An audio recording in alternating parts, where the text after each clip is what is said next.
안녕하세요. 오늘 주제는 한국과 베트남의 문화 차이, 생활의 차이 영상을 한 달에 한 번씩 올리기로 했는데, 그래서 저는 제가 평택 건설 현장에서 지금 일을 하고 있죠. 일을 하면서 출근과 퇴근 시간에 무엇을 볼 수 있냐면 오토바이로 출근하는 사람이 있더라고요. 출근 시간, 퇴근 시간 저는 버스를 타니까 퇴근할 때는 버스를 타기 위해서 2번 게이트를 앞으로 가요. 2번 게이트에서 나와서 이도 한 중간 정도 가다 보면 이제 오토바이들이 쭉 있더라고요. 아, 여기에 주차를 시켜놓고 출근하는구나 하는 걸 알 수 있는데, 그래서 이 장면은 보고 계시는 게 퇴근하는 장면이에요. 이 화면 보시면 요쪽 라인이 도로, 이제 큰 도로거든요. 큰 도로 옆에 이렇게 오토바이들이 많더라고요.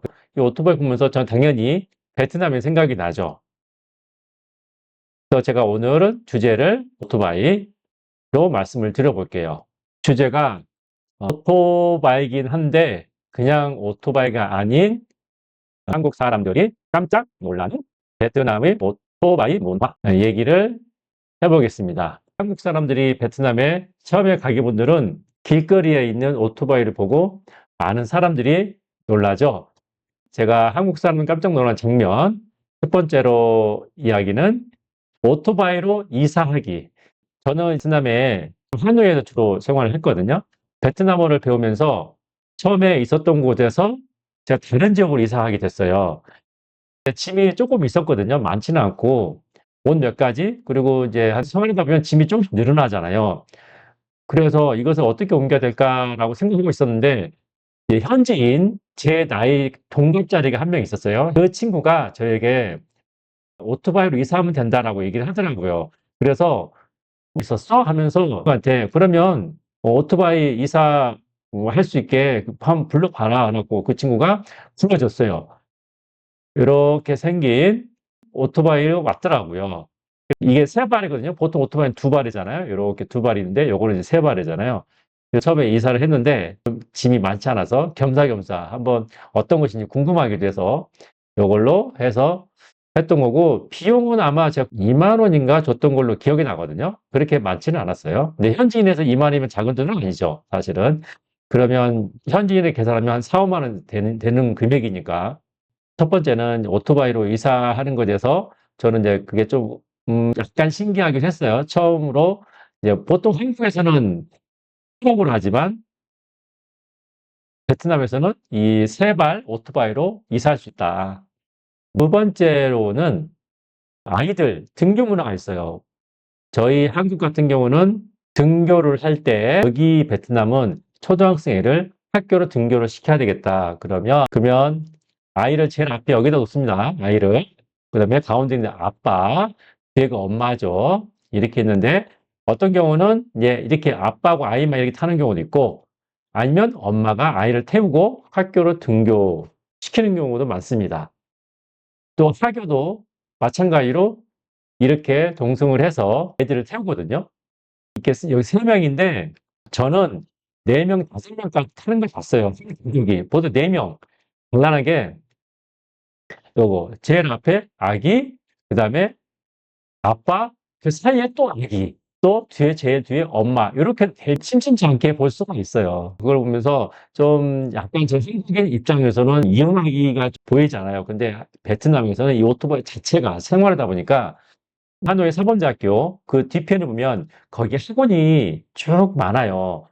또 학원을 태워다 줄 때도 부모님이 태워다 주는 것도 있고, 학원이 끝나면 끝나기 전에 엄마나 혹은 아빠가 오토바이 옆에 두고 저는 그렇게 기다리는 학부모님들이 이렇게 많이 보이거든요. 이제 학원이 끝나면 학생들 우르르 나오잖아요. 전부 다 이제 아기를 교회에다가 태우고 집으로 가는 그런 모습을 이제 그거는 흔하게 볼 수가 있습니다. 실제로 비가 오면 어떡하나? 비가 오면 오토바이를 탈까요? 당연히 타죠.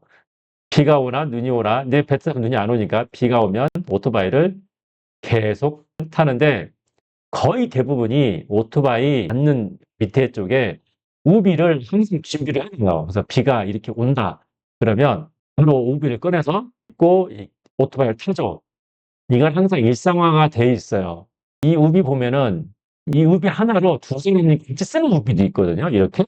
이거는 어떤 사진이냐면 제가 수원에 거주하고 있는데 제가 엊그저께 비가 좀 많이 왔어요. 전기 자전거를 타고 우비를 제치고 지나가는 걸 봤어요. 그래서 수원에 혹시 그 기타 그 외 지역에 이런 자전거, 이 자전거는 일반적인 자전거잖아요. 한기 자전거가 전기 자전거예요. 그래서 이런 전기 자전거를 쓴다. 그러면 거의 베트남인이 사용한다라고 보시면 돼요. 이 전기 자전거. 그래서 이건 전기 자전거 의자 이렇게 올라가 있잖아요.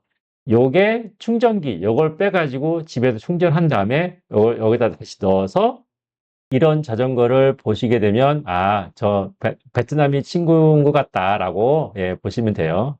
베트남에서 깜짝 놀라는 장면. 이런 것도 싣고 가나? 저런 것도 너무 위험하지 않을까? 라고 하는 게 뭐냐면 꽃나무를 신고 가는 모습. 요거는 저기 복숭아꽃이에요. 이거를 언제 베트남인들이 많이 사용하냐면 설날 때, 우리나라는 구정이죠. 설날. 한 일주일, 2주일 전에 일반 가정이나 사무실이나 아니면 그 매장들이 이 나무를 주문을 해요. 주문해서 이 가정에 이걸 다 갖다 놓거든요. 거의 대부분이 이거를. 그거를 갖다 놓으면 올해도 잘 되기 하기 위해서 이제 복을 받기 위한 그런 행위라고 볼 수가 있어요. 그리고 요거는 이제 국화꽃인데 베트남에서는 음력으로 1일하고 15일 날에 15일에 한 번씩 가정이나 아니면 매장에 조그마한 제단이 있거든요. 제사를 지내는 단. 거기에 이 국화꽃을 놓기도 해요. 어쨌든 이렇게 배달도 하기도 하고 요거는 설날 때 쓰는 귤인데 요것도 이제 복을 위한 것으로 이거 설날 때 많이 듣기도 해요. 그래서 이제 이런 것들도 베트남에 실제로 가보시게 되면 정말 다양한 오토바이로 배달을 하는 것을 볼 수가 있습니다. 그 다음에는 한국인이 보면 깜짝 놀라는 장면. 오토바이 주차 규모. 요거는 이제 일반 음식점 앞에 쭈루룩 지금 이렇게 일렬로 이렇게 주차시켜 놨죠.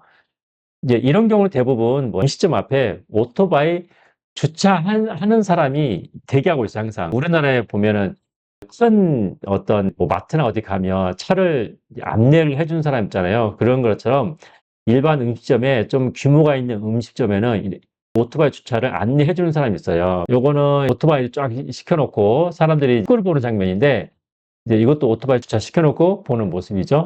요거는 어떤 관공서예요. 관공서 앞에 오토바이가 엄청 많이 있다는 거 보고 이것도 제가 놀랐거든요. 우리는 보통 관공서나 어디에 보면은 다 대부분이 한국에서는 이제 차가 있잖아요. 차를 주차시키려고 있는데 여기는 그냥 오토바이. 차는 별로 없어요. 이게 차 주차장보다도 오토바이 주차장이 훨씬 더 자리를 많이 차지하고 있어요. 이거는 그 마트예요. 이건 큰 마트인데 그 마트 지하에 제가 내려간 적이 있는데 이게 오토바이가 끝도 없어요. 이게 지금 이게 안 보이죠? 이게 끝까지 오토바이가 정말로 이게 장사진을 이뤄요. 이거 주차장이 우리나라에 보통 저당에 볼 수 있는 풍경인데 여기는 어떤 마트에 갔다 그러면 그 지하에 지상이나 전용 오토바이 주차장이 엄청 크다는 거를 볼 수가 있어요. 이거 보고 놀라긴 했어요. 이걸 보면서. 그 다음으로 우리나라에는 배달을 요기요나 뭐 그런 배달이 있죠. 근데 베트남은 많이 쓰는 게 거기에도 몇 가지가 있거든요. 그 중에 많이 쓰는 게 그랍이거든요. 그랍. 그랍을 가장 많이 쓰고 있고 이제 이 그랍이 역할이 택시도 있고요. 그 오토바이 택시도 돼요. 그랍이 오토바이와 택시가 있어요. 택시를 부르면 택시가 오겠죠. 그랍, 오토바이는 두 가지를 기능해요.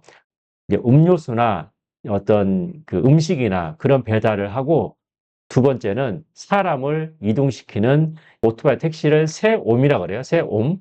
이게 오토바이 택시 기능도 해요. 이 두 가지 역할을 하거든요. 오토바이 택시를 타면 일반 택시보다 차 택시보다 가격이 훨씬 더 저렴하죠. 또 오토바이 택시는 이제 단점이 오토바이다 보니까 약간 위험성이 있긴 있죠. 근데 가격이 저렴하니까 저도 베트남에 있을 때는 이걸로 좀 자주 사용하게 되더라고요. 일반 오토바이로 택시로 하는 분도 계세요. 조그만한 나무 편말 같은 데다가 새옴이라고 글씨를 써서 그랍에 소속되지 않고 개인적으로 이렇게 오토바이 택시로 하는 분도 계시는데 이거는 그렇게 많지가 않아요. 만약에 내가 베트남에 가서 오토바이 택시를 타고 싶다 그러면 이런 개인적인 오토바이보다 이렇게 그랍이라는 거를 앱으로 사용해서 하는 게 훨씬 안전하고 그리고 금액적으로도 뭐 사기? 약간 그런 거를 당하지 않는 확률이 훨씬 높아요. 그래서 그랍으로 사용하는 게 안전하게 이용할 수가 있습니다. 베트남 사람들이 오토바이로 또 무엇을 할 수 있나? 장보기. 우리나라는 이제 보통 시장에 갈 때 걸어가죠. 그런데 많은 베트남 사람들은 시장 갈 때 이렇게 오토바이 타고 지나가면서 자기가 원래 이제 사고자 했던 물건을 구매를 해서 바로 가거든요. 그래서 미리 이 사람들은 아이쇼핑보다도 뭘 사야겠다 보통 이렇게 생각을 한 다음에 시장을 가잖아요. 뭐 가다가 자기가 원하는 곳에 딱 상점 도착하면 바로 부릅니다. 여기 뭐 하나 주세요. 물건 받고 바로 계산하고 또 오토바이로 이동하고 그렇게 하는 경우가 많습니다. 오토바이 이렇게 타다가 이거는 상점에 머물러 있는 경우고 이렇게 또 어떤 분은 야채 같은 거 잔뜩 이게 실은 모습인데 여러 가지 이렇게 물건을 좀 사가지고 있는 장면입니다. 그래서 베트남 사람들은 장을 볼 때도 오토바이로 이용을 해서 하는 경우가 많습니다. 마지막으로 여덟 번째는 퇴근 시간에 오토바이 물결, 장사진을 이루죠. 퇴근 시간에 가보면 오토바이 장난 아닙니다. 진짜. 요거는 그 미딩 근처에 있는 도로거든요. 근데 요거는 그냥 어떻게 보면 차가 더 많아 보이잖아요. 요거는 차가 더 많아 보이고.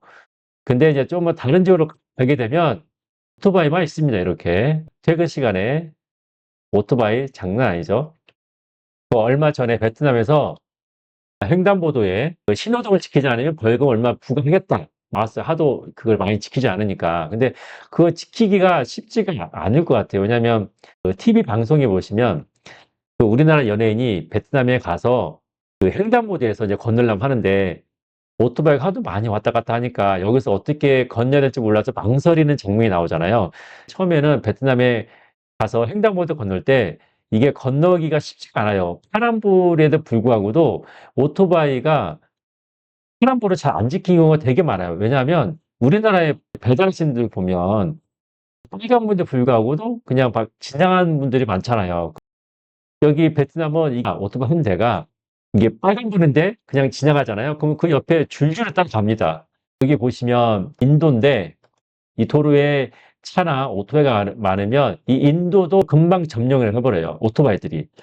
신호등이 뭐 떨어졌다. 그러면 그냥 여기 그냥 뚫고 그냥 막 지나갑니다. 오토바이들이. 그런 장면이 흔하게 볼 수가 있어요. 처음에 가서 보면 혼잡하기도 하고 그리고 빵빵거리는 소리가 엄청 많죠. 근데 좀 지나다 보면 익숙하게 되더라고요. 그게. 제가 오늘은 한국 사람들이 베트남에 가게 되면 깜짝 놀라는 장면을 8가지 이렇게 말씀을 드려봤습니다. 이제 오토바이에 대해서 관련돼서 얘기를 해봤고요. 다음에 또 재미난 주제로 또 찾아뵙도록 하겠습니다. 감사합니다.